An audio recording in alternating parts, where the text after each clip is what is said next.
with the 1988 LS swapped Honda Accord, we have kind of reached a crossroads, and those crossroads are, I'm done making stuff for the car for the most part, and now we're just waiting on other things made by companies. For example, I got to do new lower control arms because the ball joints were messed up. I'll get into that in a little bit. We got to tie up some loose ends, and also I'll give you kind of a loose outline on what's to come so that way we can know what to expect in future videos. So we got to get busy working, got to get busy waiting, and we got to get busy to make stuff happen.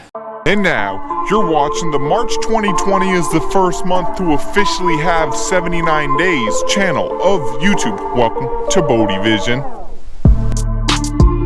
Hey, so what is up and welcome. Thank you so much for joining me on yet another video. If this is the first video you're ever seeing of this car, what's up? My name is Adam Bodie. Today is March 79th, I believe, and we are about to get busy. So what I want to do first of all is we got to get the lower control arms pulled off. I'll show you what's going on with them, and then we'll just go from there. Let's get right into it.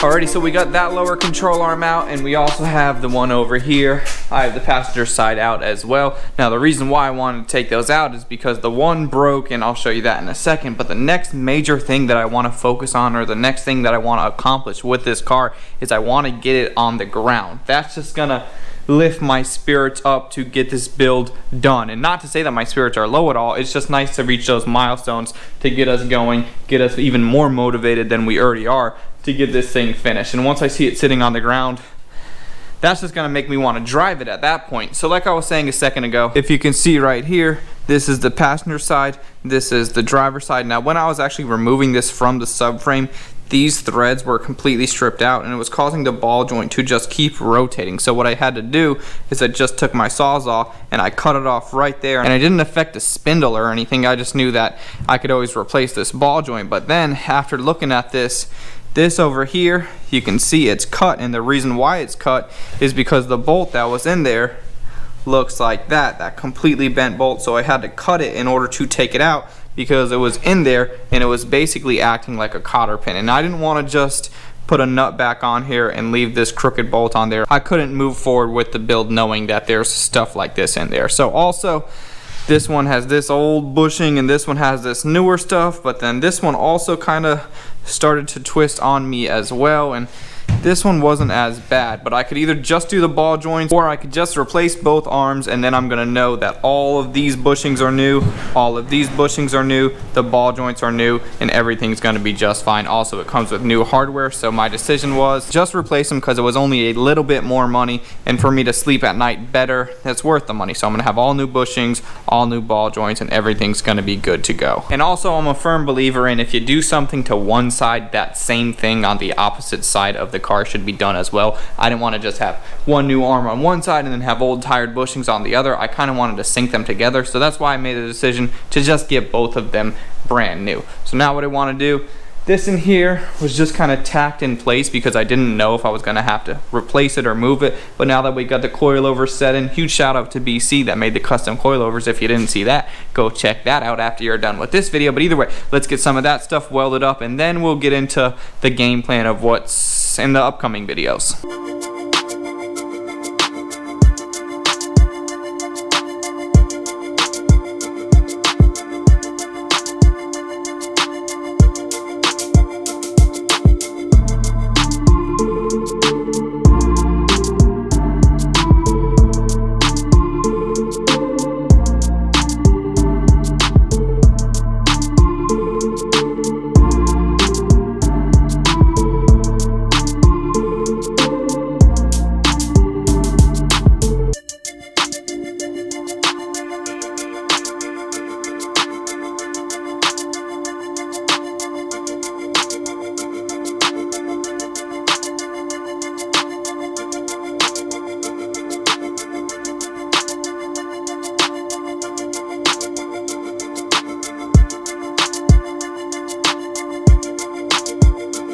So we just went from having it 10% tacked in to 90% welded in. Now I feel comfortable with how everything is right now. When the engine's out of there, I'll go ahead and weld it that last 10%. But either way, when I get the lower control arms, I'll feel comfortable that the coilovers aren't gonna pop through or bust anything, and the car will be able to sit on the car just fine. So now I want to talk about some of the items that I have on the way, so that way we can get a better understanding of what's coming and what we can be looking forward to.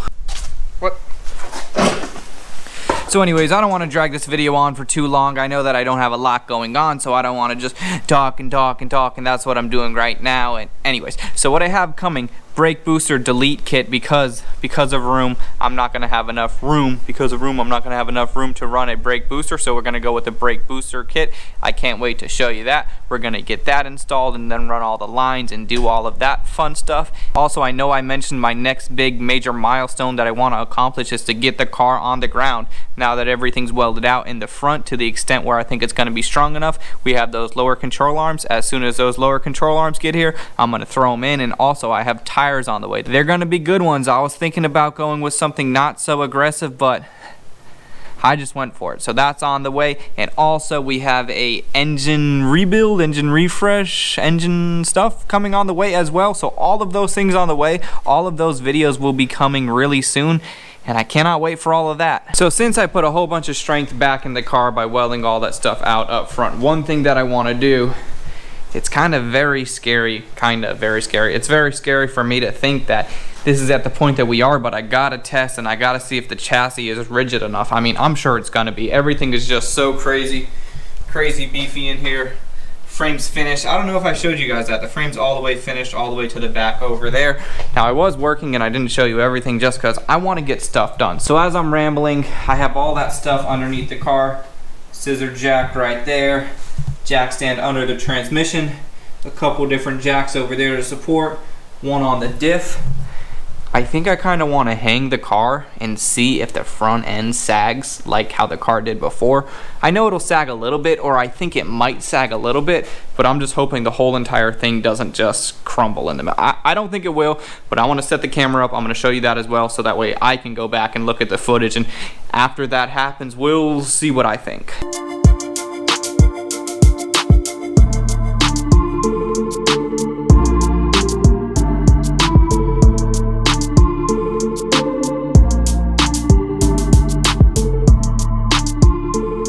Dang, man, so I just went and I looked back at the footage. There was no movement whatsoever. Now, I don't know if you realized or understood, but all of these jacks right here, this whole entire assortment of craziness, that was all underneath everything. The car was not sitting on two jack stands like it is now. Well, one point in the back and one point in the front, back, front, back. Anyways, because I didn't want to put the motor all the way down on the chassis because it wasn't ready yet, so I had one of those scissor jacks under there to support the motor. I had another jack with a piece of wood underneath the transmission, and then just various spots on the car as I was working on it. I didn't want to have the chassis flex because I was cutting so many things, and now it's not going to flex with the weight of the motor because it's up in the air. We just have one on the diff right there, two up there, and that's looking really good. Another thing that you can do to check if your car got way out of whack is just opening up your doors, and as you can see,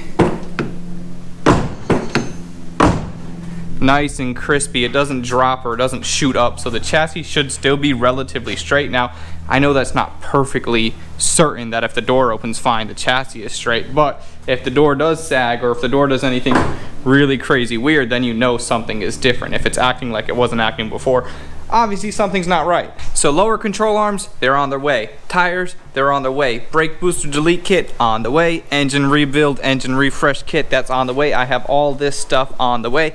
Now, I made a mistake by misjudging when I should order these things because now we're kind of just sitting here waiting, but it is all good. I at least wanted to get something out there for you guys. And also check out the merch. All of the merch is restocked. Some of the places open back up that are supplying all of my stuff, so that is really cool. Everything is back in stock. Shirts, hats, key tags, sticker on the way, so much more to come. So thank you guys so much for watching. Like this video, comment, subscribe, do all this stuff. You know what it is, YouTube. Hopefully next video we'll get a little bit more done. Either way, I'll see you on the next one. I'm out.